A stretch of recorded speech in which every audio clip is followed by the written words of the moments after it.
m'appelle Benoît Gassiou, je m'intéresse à tous les micro-organismes liés à l'eau.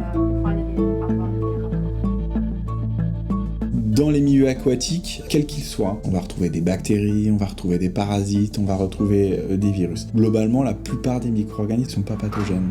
Mais il y aura possibilité de retrouver un certain nombre de micro-organismes qui le sont.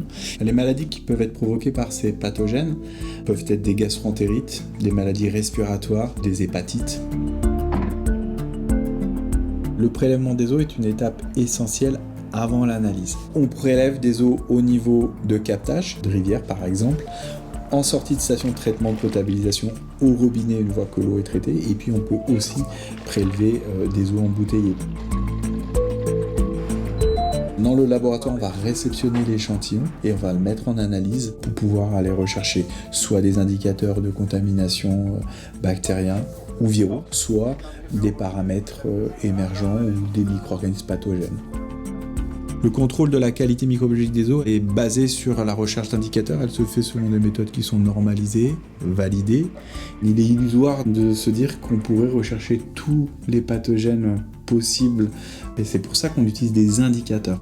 L'objectif, c'est que les laboratoires utilisent des méthodes qui sont comparables d'un laboratoire à un autre.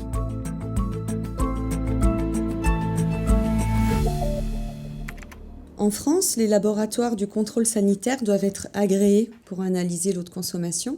C'est notre laboratoire qui instruit les dossiers de demande d'agrément délivrés ensuite par l'ANSES.